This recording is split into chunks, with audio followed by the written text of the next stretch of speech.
बोली वृंदावन बिहारी लाल की जय। जय जय श्री राधे। वर्ष की 24 एकादशियों में ज्येष्ठ मास के शुक्ल पक्ष की एकादशी का अधिक महत्व है। इस एकादशी का व्रत रखने से ही वर्ष भर की एकादशियों के व्रत का फल प्राप्त होता है। शास्त्रों के अनुसार इस दिन अन्न और जल ग्रहण नहीं करना चाहिए। इसी कारण इसका नाम निर्जला एकादशी भी पड़ा। इस एकादशी के दिन अपनी शक्ति और सामर्थ्य के अनुसार ब्राह्मणों को अनाज, वस्त्र, छतरी, फल और जल से भरा कलश और दक्षिणा दान देनी चाहिए। मिट्टी के घड़े और पंखों, अनाज, इन सब का दान तो करना ही चाहिए। साथ ही साथ मीठे शरबत का प्याव भी लगवाना चाहिए। एक दिन भीमसेन ने व्यास जी से पूछा, हे पितामह, माता कुंती, भ्राता युधिष्ठिर, अनुज, नकुल और सहदेव, द्रौपदी सहित सभी एकादशियों का व्रत करते हैं और मुझे भी अनाज खाने से मना करते हैं, परंतु मैं उनसे कहता हूँ कि मैं भक्ति पूर्वक भगवान की पूजा आदि तो कर सकता हूँ, दान भी दे सकता हूँ, परंतु भोजन के बिना नहीं रह सकता। इसके उत्तर में व्यास जी ने कहा, हे पांडुपुत्र भीमसेन, यदि तुम नरक को बुरा और स्वर्ग को अच्छा समझते हो तो प्रत्येक माह की दोनों एकादशियों को अन्न मत खाया करो।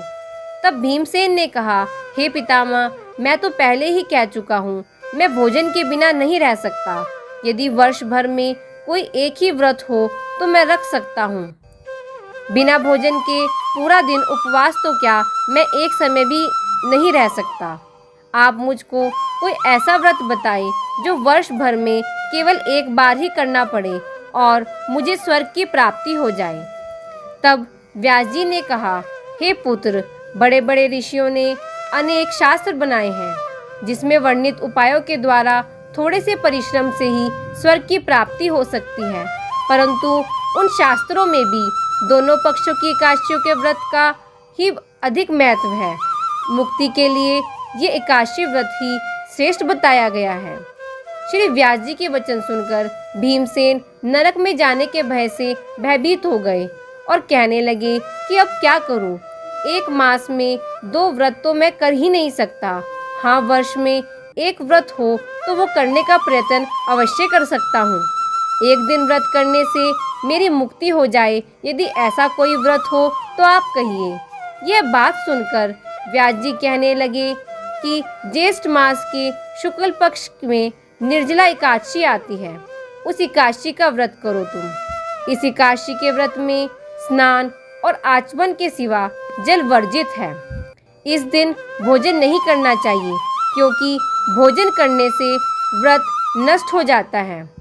इस एकादशी के दिन सूर्य उदय से लेकर अगले दिन द्वादशी के सूर्य उदय तक जल ग्रहण नहीं करना चाहिए, तभी समस्त एकादशियों के व्रत का फल प्राप्त होता है।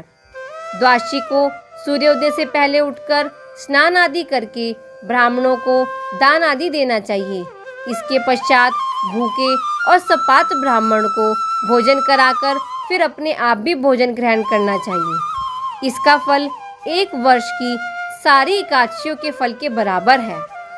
इस एकादशी का पुण्य समस्त तीर्थों और दानों से भी अधिक है। केवल एक दिन निर्जल रहने से मनुष्य के सभी पाप नष्ट हो जाते हैं। जो मनुष्य निर्जला एकादशी का व्रत करते हैं उनको मृत्यु के समय यमदूत आकर नहीं घेरते। उन्हें भगवान के पार्षद आकर पुष्पक विमान में बिठाकर स्वर्ग को ले जाते हैं। संसार में सबसे श्रेष्ठ व्रत निर्जला एकादशी का व्रत ही है, इसलिए यत्न के साथ इस व्रत को अवश्य करना चाहिए। इस दिन ओम नमो भगवते वासुदेवाय इस मंत्र का जाप अवश्य करना चाहिए और गोदान भी करना चाहिए। व्यास जी की आज्ञा अनुसार भीमसेन ने इस व्रत को किया, इसीलिए इस एकादशी का नाम भीमसेनी और पांडव एकादशी भी कहा गया। निर्जला व्रत करने वाले प्रातःकाल भगवान का पूजन करके यह प्रार्थना करें कि हे भगवान, आज मैं श्रद्धा पूर्वक निर्जला एकादशी का व्रत रखकर दूसरे दिन ही भोजन करूंगा। इस दिन जल से भरा हुआ एक घड़ा वस्त्र से ढककर दान जरूर करना चाहिए। जो मनुष्य इस व्रत को करते हैं उन्हें करोड़ों पल सोने के दान का फल मिलता है, और जो इस दिन यज्ञ आदि करते हैं उनका फल तो वर्णन ही नहीं किया जा सकता। जो मनुष्य इस दिन अन्न खाते हैं वे चांडाल के समान हैं। हे भीमसेन, जो पुरुष या स्त्री श्रद्धा पूर्वक इस व्रत को करते हैं उन्हें सर्वप्रथम भगवान का पूजन, फिर गोदान और ब्राह्मणों को मिष्ठान व दक्षिणा देनी चाहिए तथा जल से भरे कलश का दान अवश्य करना चाहिए। निर्जला के दिन अन्न, वस्त्र, पात्र और जूतों का दान जरूर करना चाहिए। जो मनुष्य भक्ति पूर्वक इस कथा को पढ़ते या सुनते हैं उनको निश्चय ही स्वर्ग की प्राप्ति होती है। बोलिए वृंदावन बिहारी लाल की जय। ओम नमो भगवते वासुदेवाय। ओम नमो भगवते वासुदेवाय। ओम नमो भगवते वासुदेवाय। ओम नमो भगवते वासुदेवाय। ओम नमो भगवते वासुदेवाय। ओम नमो भगवते वासुदेवाय। ओम नमो भगवते वासुदेवाय।